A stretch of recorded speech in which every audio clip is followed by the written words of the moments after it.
We have the pleasure of having Dr. Andrea Frommel speak to us today. Andrea is an experimental fish biologist whose research focuses on the effects of climate change on commercially important marine species. And I think that that's something that a lot of OA scientists are doing work on species that are perhaps peripheral to what we normally deal with in the subsistence and commercial arenas. And so this is one of the unique aspects that Andrea has brought and actually doing some of the pioneering research into the effects of ocean acidification on fish. And these have included Atlantic cod, Atlantic herring, and as well as yellowfin tuna. So Andrea completed a PhD in Kiel in Germany, and she worked on what are well known to me, 2 OA programs. One was the European Project on Ocean Acidification, and the other was the German National Program, Bioacid. And her thesis was on the effects of ocean acidification on the growth and development of Atlantic cod larvae. Subsequently, Andrea seems to travel consistently and persistently doing research in various parts of the world while growing and raising a family, which was very impressive. Unfortunately, she has arrived in our city in 2017, so she joined UBC to do a postdoc with Browner. And some of you are probably familiar with Dr. Browner, and her research here is focused on the interactive effects of ocean acidification, temperature, and deoxygenation on fish, and particularly how these parameters affect the trade-off between acid-base regulation and ion exchange. And luckily, Andrea has also extended her research into multi-stressor effects on juvenile salmon, so working with my lab as well as Hacker Institute, focusing on pink and Chinook salmon. And next year, we're looking to do some work on herring and sockeye salmon as well. But most importantly, Andrea was very recently, awarded an assistant professorship in land and food systems at UBC, where she'll be researching ways to increase the sustainability in finfish aquaculture. And so by the sounds of it, there could be lots of potential synergy between Andrea's growing lab and the IOF in the future. So we look forward to that. So welcome, Andrea, and we are looking forward to your presentation. Thank you, Brian, for that kind introduction. I'm just gonna share my screen here. Can you all see that in presentation mode? Okay. Yeah, so I have a very lengthy title, but generally in this talk, I want to try and integrate 2 disparate fields, traditional disparate fields, that of climate change and that of aquaculture. So I'm going to start with an introduction on kind of environmental parameters and climate change and how this relates to aquaculture and how it could affect fish physiology. And then the bulk of this talk will be focused on my past research and a bit on my current research, although I don't have much data yet because that's still ongoing work. And then I want to just touch on the future direction that I'll take once I start my position at Land and Food Systems in aquaculture.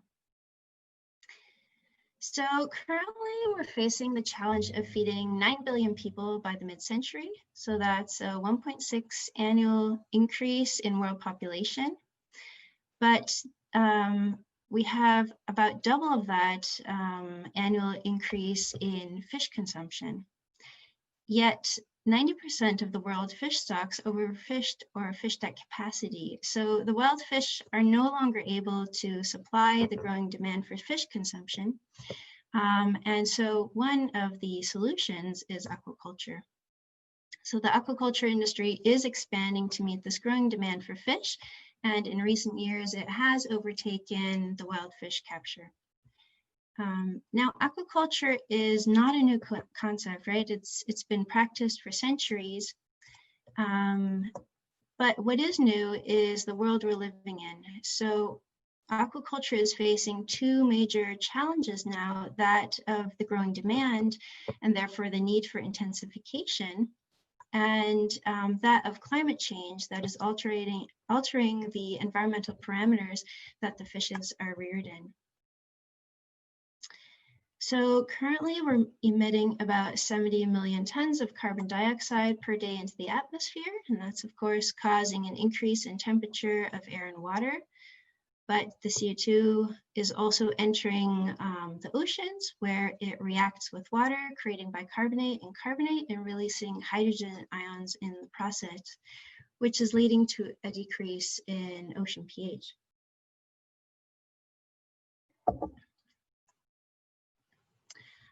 And this has already been having impacts on aquaculture, mainly on calcifying species.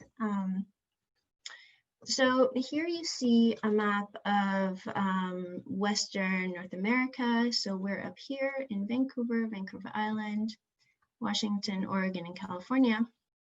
And what is depicted in these colors here is the distribution depth of corrosive water. So for simplicity, I'll call it water that's below a pH of 8. What was measured was aragonite saturation depth. And what you can see here is that this corrosive water is upwelling to the surface here off the coast of Oregon. And they started measuring the incoming pH of the water and found that it was corrosive for most of the year. So for most of the year, it was below a pH of 8.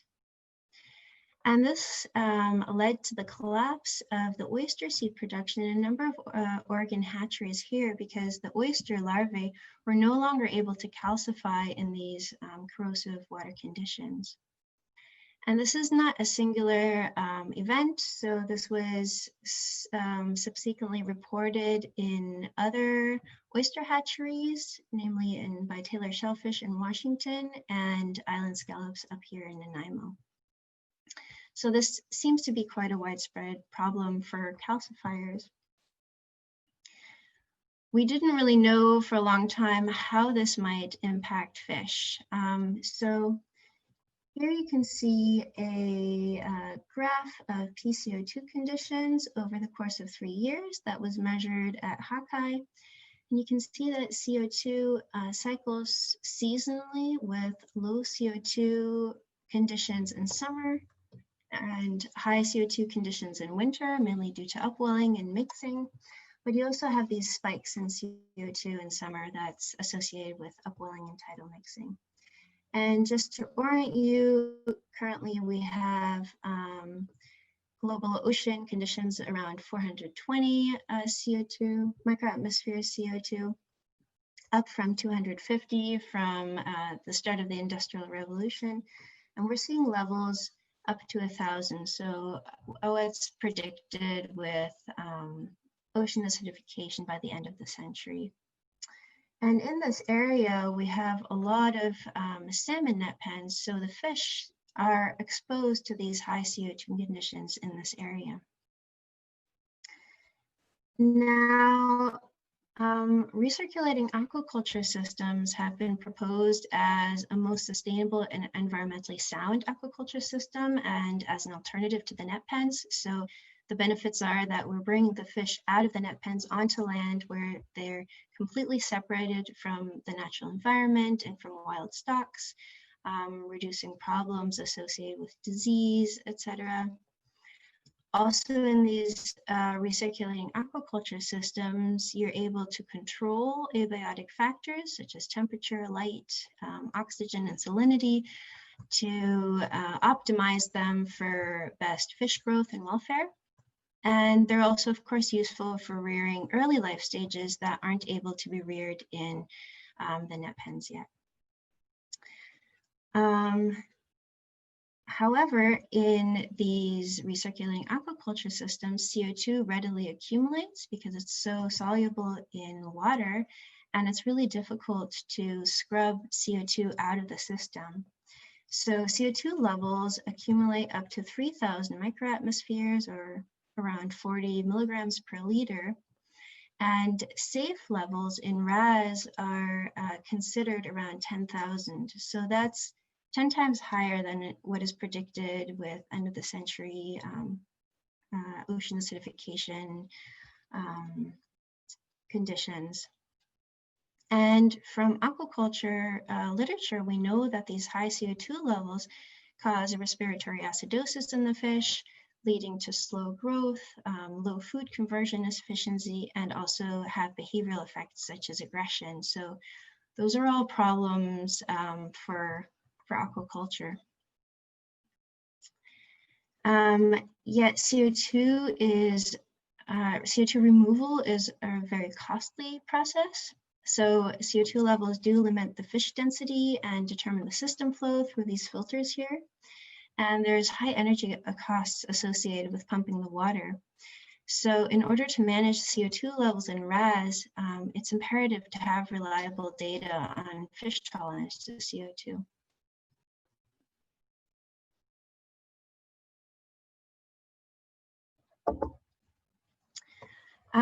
So just some brief physiology of how CO2 affects fish. So if we stick an adult fish into control, let's say CO2 conditions, ambient conditions currently in the ocean of 400 microatmospheres, then the blood of the fish will be around 7 times higher than that, around 3,000 microatmospheres, with a pH of around 7.8. The fish excretes excess CO2 via the gills into the water. If we now stick the same fish into 10,000 microatmospheres, so safe levels in RAS, we now have an influx of CO2 into the fish, creating CO2 levels in the blood of around 13,000 microatmospheres and lowering the blood pH to around 7.75. So this creates a respiratory acidosis as the blood pH is only partially restored in the fish. And this is around a 3.6x increase in blood CO2 levels. Now, if we take a larval fish and stick it into ambient CO2 levels around 400 microatmospheres, due to its small size and high diffusion, and the fact that fish larvae hatch with undeveloped gills, so they perform all their respiration cutaneously or over the skin, presumably the CO2 levels of the water are the same as in the blood. So it hasn't been measured, but we assume that the blood CO2 levels of a larval fish are around 400 microatmospheres and a pH of 8.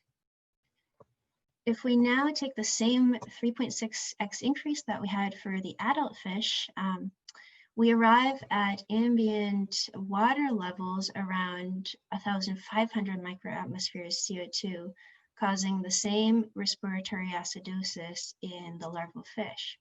So here we have very moderate levels causing presumably respiratory acidosis with unknown effects on growth and development. So this is what my past research has focused on. What are the effects of CO2 on fish larvae with a focus on commercial species, because my research is motivated by issues relating to fisheries management. And I was interested in differences between species and whether we could make inferences on vulnerability to CO2 based on their life history. So I worked with a number of different species here, and my main questions were: what level of CO2 are problematic for larval fishes? What parameters are affected? And are the effects species specific? So as Ryan mentioned, I did my PhD in Kiel, that's up here in Germany, located on the Baltic Sea. And I worked with 2 species from the North Atlantic, cod and herring. And these 2 species are quite interesting to compare because they have kind of opposite life history strategies. So the cod is a demersal fish that spawns pelagic eggs that develop near the surface, presumably in ambient CO2 conditions. And herring are pelagic fish that spawn benthic eggs that they attach to substrate and presumably develop in more variable CO2 conditions due to respiration at depth. And these are, of course, a cold water cold water species, so they have a very slow development. The eggs have around 2 weeks incubation period, and then it takes the fish another 2 weeks till they start feeding. So I wanted to compare this to a tropical species that has a very fast development. So after my PhD, I did a postdoc working on yellowfin tuna. So they're a circumtropical species. The eggs hatch in about 24 hours, and after 3 days, the tuna turn into these voracious little predators. They eat anything that can fit into their mouth. And the population that I work with spawns right here off the coast of Panama. And this work was in collaboration with the Inter-American Tropical Tuna Council, and they have a lab in Acatinas Bay here where they have a brood stock of yellowfin tuna and are able to rear eggs and larvae here. So this is where this experiment was done. And interestingly, this population here, they spawn in an upwelling area, and the larvae have this diurnal migration where they dip down into low pH water of around 7.7. And they dip down on this diurnal schedule. So my prediction was they might be adapted to high CO2 and low pH conditions already. And then I wanted to compare it with another, this is subtropical species, yellowtail kingfish that spawns off the coast of Australia and New Zealand. So this work was done in collaboration with James Cook University and NIWA, which is the National Institute for Water and Atmospheric Research in New Zealand. And this population here spawns off of New Zealand in kind of a downwelling area. So these pelagic fish spawn pelagic eggs that do not ever see high CO2 levels besides what is accumulating with ocean acidification. So my work follows an experimental approach. So I generally strip spawn adults that I take from the wild, and then I rear the eggs to the juvenile stage in land-based facilities, such as these mesocosms here. This picture is from an experiment in Norway working with the cod and herring. And then in these systems, I'm able to manipulate CO2 in combination with temperature for some experiments. And the parameters that I measure are basic growth and survival, also looking at biochemistry, so quantifying lipids, proteins, and fatty acids. I do a lot of histology, looking at organ development and health, and I've dabbled a bit with gene expression, which I'll show you here too.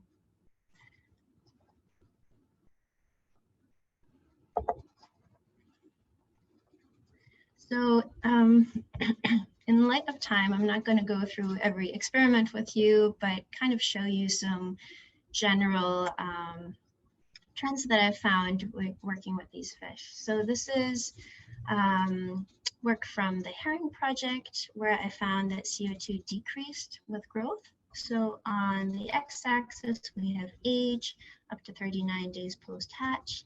On the y-axis, we have dry weight, and then these three colors are the three CO2 levels. So ambient 380, that was ambient at the time. 1,400 as a medium treatment and 4,000 as a high. And what you can see here is that the control have a much higher growth than the CO2 treatments. So here, from the control to the medium, after 39 days, we have a 30% reduction in dry weight. And in the high treatment, we have a 40% reduction in dry weight. So you can see how this could be quite problematic, both for wild fish as well as fish in aquaculture, with almost half a reduction in growth. And this seems to carry on and widen this trend with age. Now, interestingly, in the cod, we found kind of the opposite. So we found that CO2 increased growth, but only stage specific. So here again, we have age on the x-axis, dry weight, this time on a log scale on the y-axis. Again, the same CO2 levels. And here in the 32 days post-hatch, which is a feeding larvae that looks like this, we have a 60% increase in growth in the high treatment compared to the control. A week later, there was only a 20% increase in growth between the high and the control treatment. And then at 46, at the end of the experiment, there's no longer a difference in weight between the CO2 treatments. So in the juvenile stage here. I found that the increase in weight was due to a higher lipid content in the larvae. So here we have percent lipid per dry weight. And at 32 days, where we have this, this higher growth in the feeding larvae, I found a 61% increase in lipid content compared to the control, and in the high, 97% increase in lipids in the high treatment compared to the control. But this was no longer seen in the older larvae and in the juvenile, so just at this stage right here. Now, you could assume that a higher growth and more lipid content could be beneficial for these fishes that are trying to grow rapidly in the environment to escape predation. But delving a bit further into their health, I did a lot of histology to look at organ development health. So what you're seeing here is a 1 micrometer thick cross-section of a larval fish. So here's the mouth, here's the eye, its gills, the fins, and here we have the internal organs that I mainly focused on, so kidneys, liver, the intestines, and the pancreas. Also looking a bit at the gills. And what I found was quite striking organ damage with CO2. So here we have the control, the medium, and the high CO2 levels, so the same levels that I used for the growth trial. And just exemplary three organs here: the liver, the kidney, and the eye. So here in the control, this is what a liver should look like. In the medium treatment, we have all these lipid vacuoles. So those are those white spots here, are lipid vacuoles. And in the high treatment, we even found degenerated tissue necrosis. So this area up here is necrotic tissue. Looking at the kidney, these are the tubules. So this is what they should look like. In the medium treatment, you can see the neck cells here breaking up. And in the high treatment, atrophy of these cells in the tubules. And then interestingly, in the eye, we also saw damage. So this is a cross-section of the eye. The lens would be in here. This is the pigmented layer here. And so in the medium treatment, I found an irregular profile here of the pigmented layer. And in the high treatment, this pigmented layer was full of vacuoles. So you could assume that damage to one of these organs would already be problematic for a larval fish. But having damage to multiple organs will be quite detrimental. So I calculated a total lesion index, which takes into account the organ, the reaction patterns, so whether it's degenerative or regressive changes, the type of alterations, so whether it's necrosis or evacuation, and the score value, so how much of the organ was damaged, and then the importance factor of the organ for survival. And this is not something that I came up with. This is something that's frequently used in histological studies. And calculating this total lesion index, I found, or I could calculate the percent damage of larval fishes in each of the treatments. So white is no damage, and as we increase the shading, the severity of the damage increases.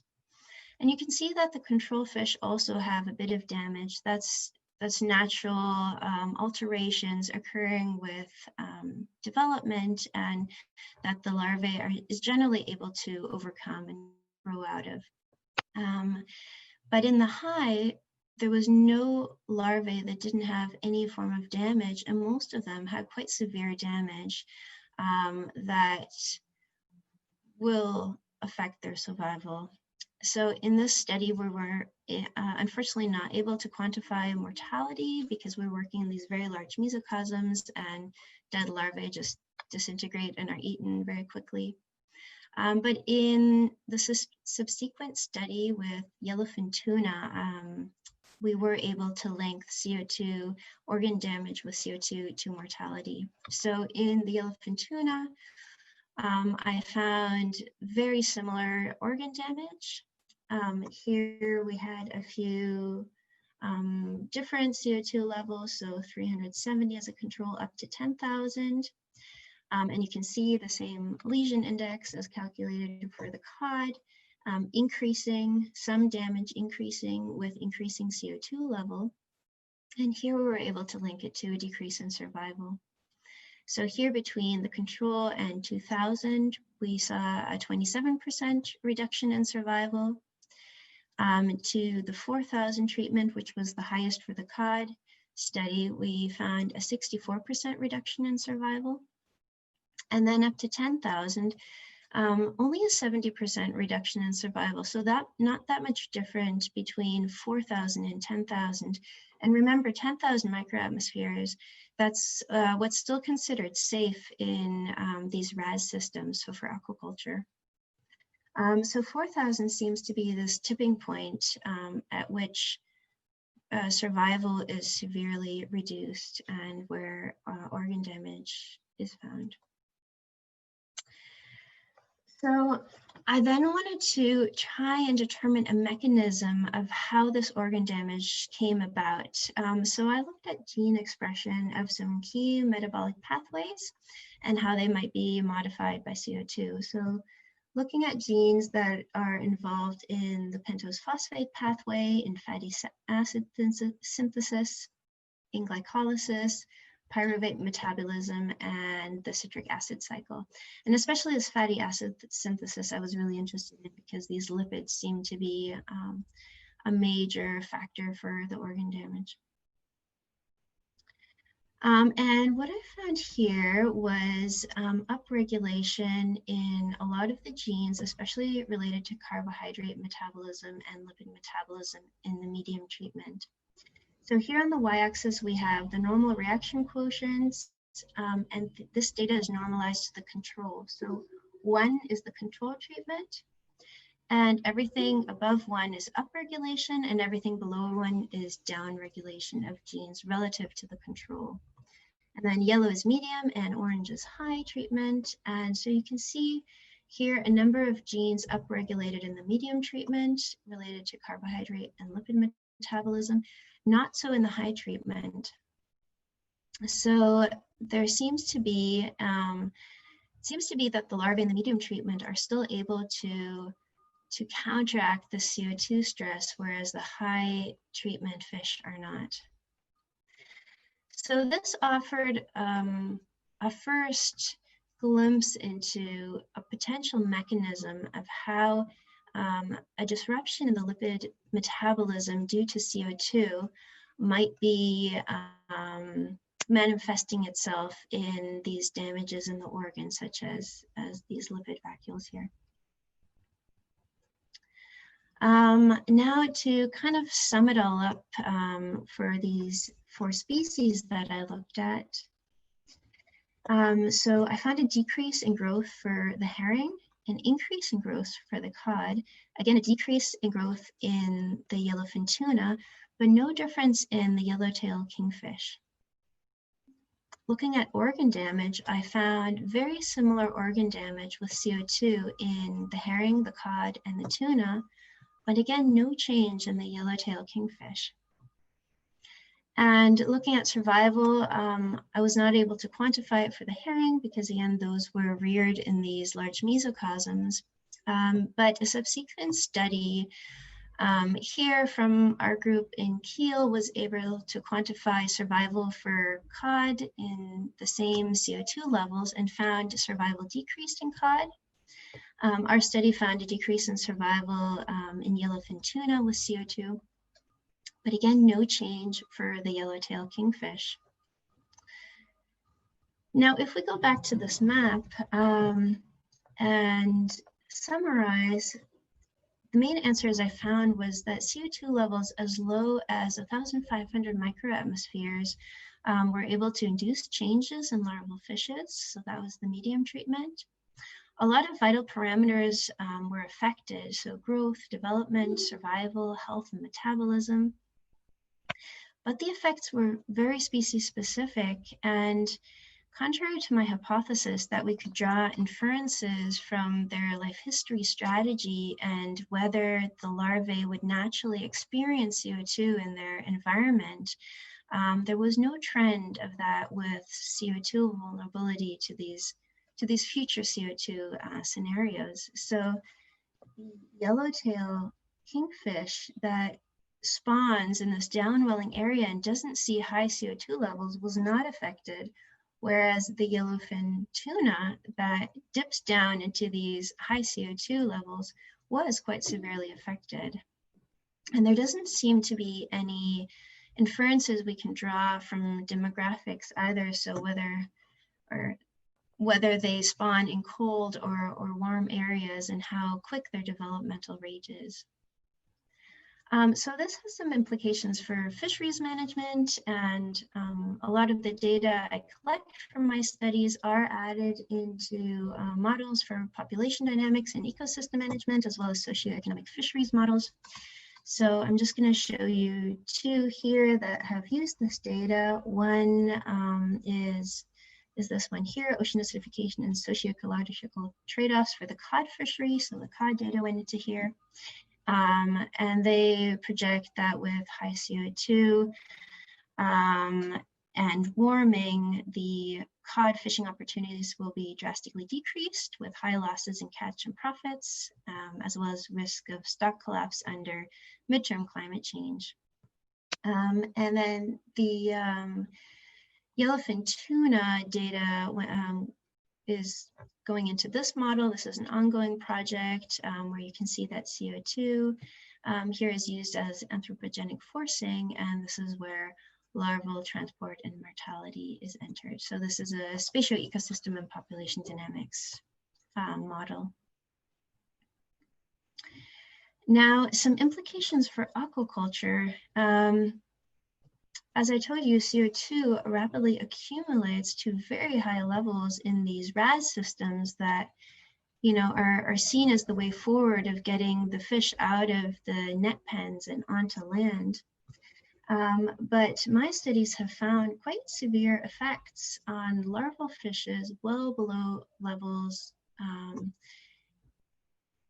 designated as safe. So the highest levels that I generally work with are 4,000 microatmospheres, and that's still lower than half of what is deemed safe here. And what generally accumulates are more these levels up here, around 20 or 30,000 microatmospheres.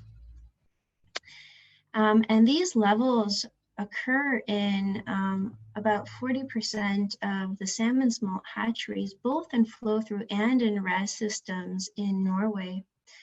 So they frequently have levels above 5,400. So that brings me to my current research, where I'm focusing on effects of CO2 and temperature on juvenile salmon physiology. So this work is what is done in Brian Hunt's and Colin Browner's lab here. This is in collaboration with Hakai. So all of the experimental work is done out in Quadra that has this beautiful view here. And this past summer, we collaborated with Yellow Island Aquaculture and got some fish from them for experiments. So you're all aware of the salmon life cycle. The adults enter the freshwater to spawn, and the eggs and larvae are reared in freshwater. But then as smolts, salmon enter the seawater for their ocean phase. And this smolting phase here is associated with high mortalities. So this smoltification is the bottleneck for salmon, as there's extreme physiological challenges associated with reversing their ion and water balance. So in freshwater, the fish is of course saltier than the ambient water, and as it moves into saltwater, it has to reverse everything, mainly in the gills, for a life where the fish is suddenly fresher than the environment, and it now has to deal with an influx of salt and a loss of water. And we're seeing poor returns of wild salmon stocks. And one of the predictions is that it might be the combination of these environmental challenges, such as CO2 and temperature in the smoltification stage, that is causing poor survivals of these juvenile salmon. Now, the juvenile salmon, they all migrate out to sea through this area here. So this is Vancouver Island and the mainland. And what you can see in colors are CO2 levels collected by ferries that drive through here. And these are mean CO2 levels for May, June, and July. So the time when the salmon smolts are migrating through here. And you can see that around the Discovery Islands and the Johnson Strait, this is what's termed the tidal mixing zone, we see very high CO2 levels up to 1,000 microatmospheres. And that's due to this tidal mixing going on in this area. Hakai is located right here. And this is the graph that I showed you earlier of this seasonal fluctuation in CO2 levels that was measured right here at Hakai. And from tagging studies from Brian's lab, we know that there's an apparent mortality of over 50% of juvenile salmon migrating through here. So they placed receivers or tagged fish here and placed receivers here, and less than half the fish made it out of this zone. And it could be due to these stressful ocean conditions in this area. Now here we also have the locations of active salmon net pens in blue. So you can see they're right all in this area of high CO2. And Yellow Island Aquaculture is located right here in this area on the coast of Quarter Island. So Yellow Island Aquaculture rears their eggs and larvae in these bins here in freshwater, and then as smolts, they transfer them to seawater into the net cages where the smolts experience these cumulative environmental challenges of high salinity, high temperature. So temperatures in the ocean are at least 3 degrees higher than the well water they use in their hatchery, and then combined with high CO2 levels.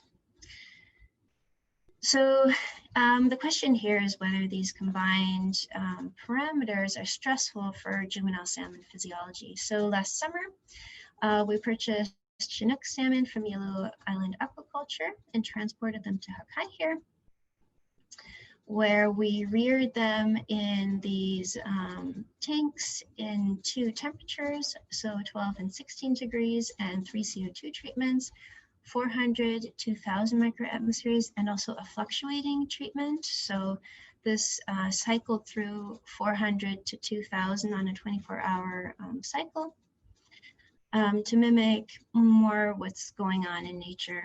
And this was, of course, in salt water. So they were transferred from freshwater into saltwater in these high temperature and high CO2 treatments. And I'm measuring growth and condition, so Fulton's K.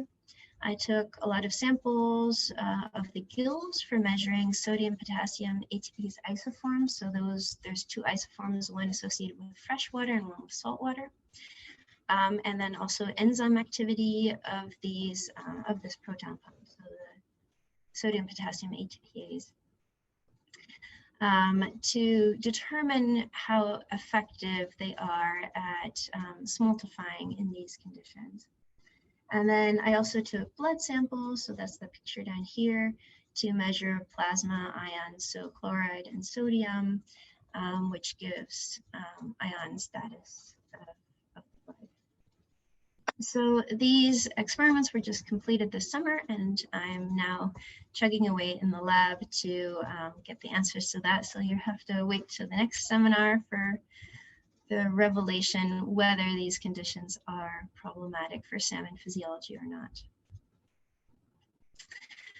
So now you've heard I'm starting a new position in the summer at Land and Food Systems in aquaculture, and I just briefly want to touch on my future direction there. So the action plan at Land and Food Systems is to integrate climate change in aquaculture, to increase the sustainability of aquaculture, to reduce the pressure on wild stocks and increase animal welfare in aquaculture.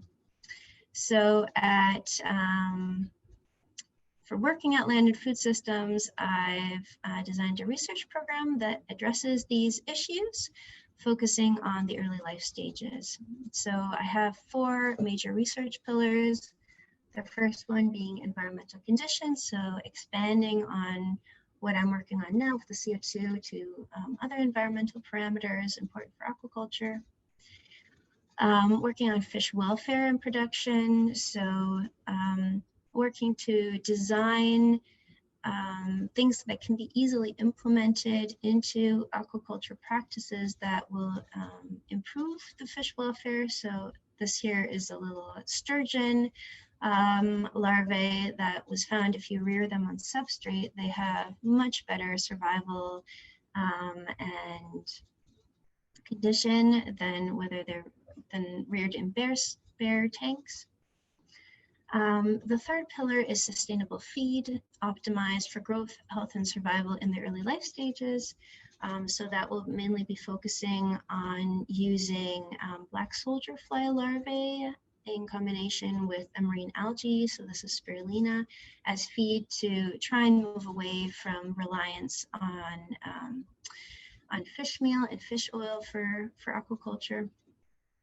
And then the fourth one is closing the life cycle for novel fish species in aquaculture. So a number of high value species such as wolf eel are already used in aquaculture, but because the larvae can't be successfully reared or eggs to larvae, they're still extracted from the environment. So I want to work on closing the life cycle and be able to produce these in aquaculture and not rely on wild capture. So with that, I'd like to thank you for your attention and thank all my collaborators and my funding agencies. And now I'd just like to take a brief moment to advertise for our aquaculture program. So this is a new certificate in aquaculture that has been launched by Land and Food Systems. The first round is this fall, so I'm teaching in this course as well. And perhaps there's interested students from IOF that might consider this as a graduate degree. So I'll just leave this up here. Thank you. All right. Thank you very much, Andrea. That was an excellent presentation. It was great to see this intersection of research on wild fish with aquaculture research as well.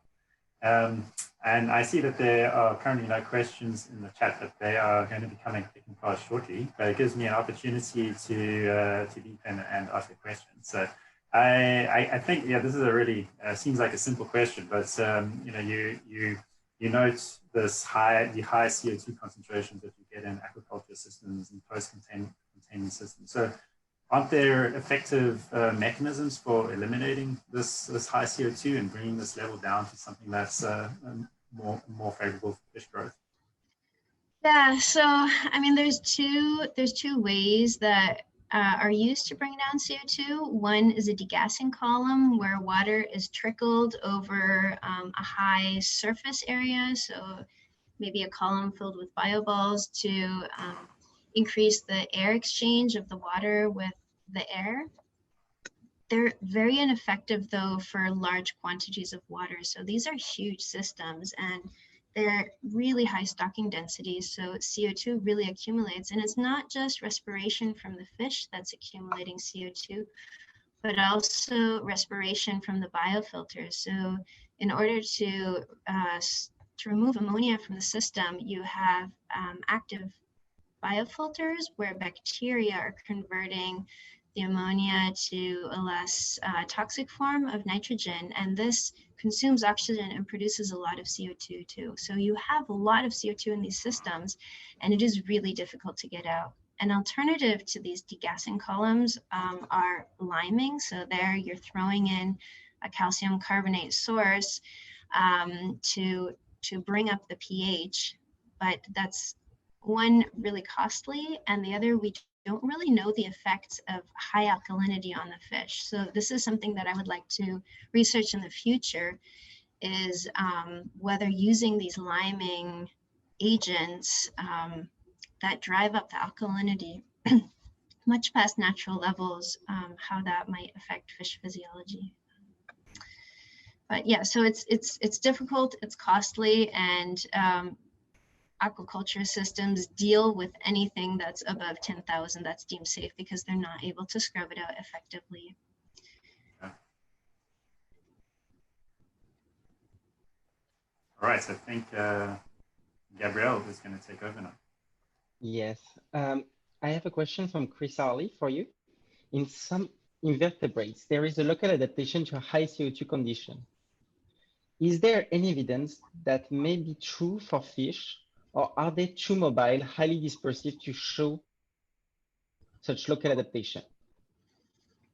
Yeah, so I mean, that's a really interesting question. And so one area of research that I didn't show you today was looking at that. So I also looked at the Baltic cod population. So in the Baltic Sea, CO2 levels are much higher than in the North Atlantic, and we have a population of cod living there that are very similar to the Atlantic cod, but are adapted to the Baltic conditions. So the Baltic Sea has kind of been termed like a glimpse into the future ocean.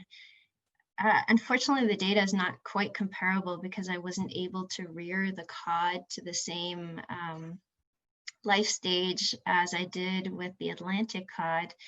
But there was some indication that they might be adapted to higher CO2 levels. Now, one problem working with fish, especially these large commercial fish, is that their generation turnover is quite slow. So it would take probably a lot of years for this adaptation to occur. Having that said, there is some work that's also being done on aquaculture species that have been reared in aquaculture and have been domesticated for decades, such as Atlantic salmon. So I think some really interesting research could come out of that, comparing these fish that are, adapted to high CO2 levels in aquaculture and compare them to wild fish species. Lots to be done. There is a lot of literature that have attempted this, but with wild fish, but yeah, with these slow generation turnovers, it's very difficult to design experiments to look at adaptation. Thanks, Andrea. The next question is from Charity. And she says, thanks for that great talk, Andrea. I'm wondering if you could speak to what the implications of your findings, particularly on juvenile salmon, might have on stocks that are raised in hatcheries meant to help supplement wild salmon populations. That's a super interesting topic. I don't know, but I think it's really exciting to look into that. One thing with the salmon is that they're reared in fresh water in the hatcheries and then put out into salt water. So there is some looking at adaptation of freshwater is of course different than in the saltwater, but yeah, I'd like to look into that in the future.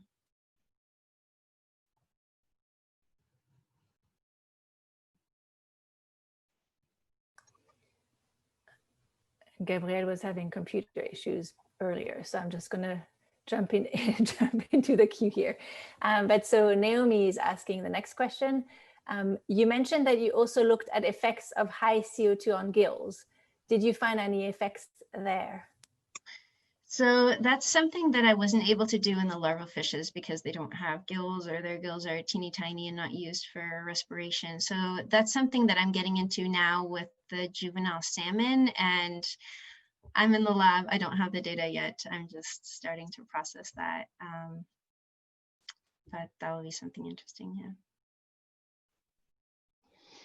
A question from Pablo Gonzalez Moctezuma. A great presentation, thank you. What practice would you recommend for the salmon hatchery we have in many river system of British Columbia to prevent causing damage to the hatchery, fry, and smolts? Sorry, I missed the last part. What practice would you recommend for the salmon hatchery we have in many river systems of British Columbia to prevent causing damage to the hatchery, fry, and smolts? What practices? Well, reducing CO2 levels in the water, higher flow through, lower densities of fish.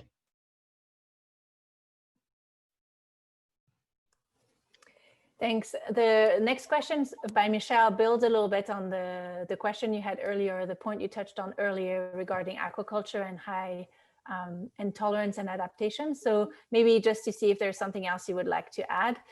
The question is, has there been any thoughts in the aquaculture industry to breed fish with higher tolerance to higher CO2 and temperature? Well, I think they're doing that inadvertently, right? They're it depends on the fish species.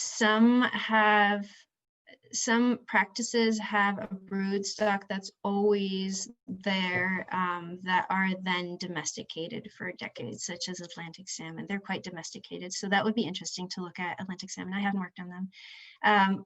Other fish, often the brood stocks are brought in from the wild and then the young are reared. So there wouldn't be domestication then in this to the same extent.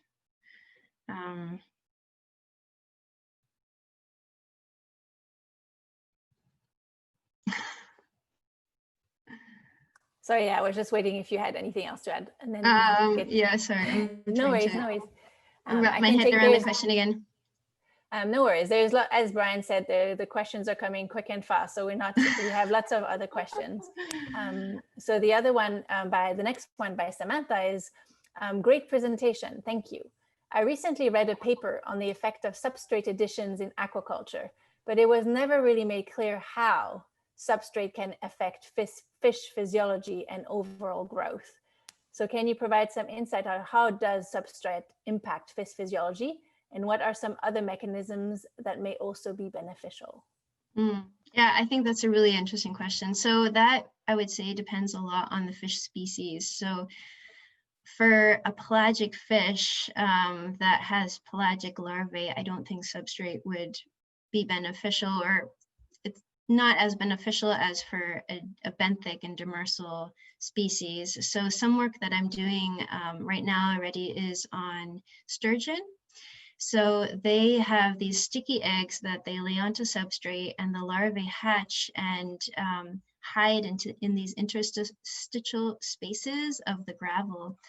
And so it's really important for them to have substrate. And there have been a few studies out there showing that removing substrate increases the larval time of development considerably. So I've seen pictures of a larval sturgeon from the same family, one reared with substrate and one without, and one after 9 days looks like a little juvenile, is already feeding, looks like a fish, and the one reared without substrate is still this little yolk sac larvae that is very undeveloped. So in that case, it can have huge effects, right? But it's very species specific. So I think this is a field that is just up and coming now, and there's potential for a lot of research to go into there to look at what each fish species needs and what can increase their welfare and their survival. So in aquaculture, we have huge mortality rates in the early life stages, and the aquaculture practices just deal with it. They just spawn more fish, but it doesn't necessarily mean that the ones that are surviving are the ones that will grow best and be the best fish. So increasing survival in these early life stages, I think, is really imperative.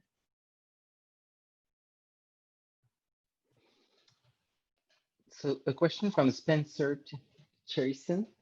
Can you speak to what the challenge and opportunities are for transitioning to black soldier fly as the staple food for aquaculture? I've heard of Andrea using black soldier flies to upcycle human food waste, which is really interesting.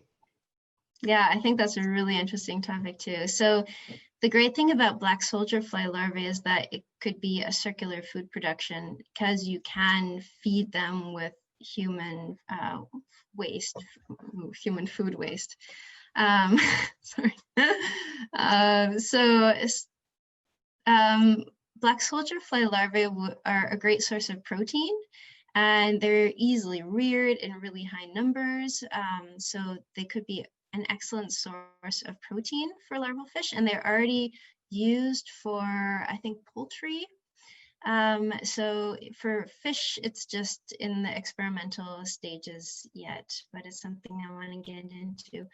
You still then need some source for the essential fatty acids and amino acids. So that's where a marine algae would come in. So that's one problem that you have if you're depriving a fish such as a salmon from fish meal, that you're losing those omega-3 fatty acids that are so important for fish development and also what we humans look for when we're eating fish. So that would have to be supplemented. But as in terms of a protein source, it would be really excellent. Yeah. All right. Thank you very much, Andrea. We are out of time.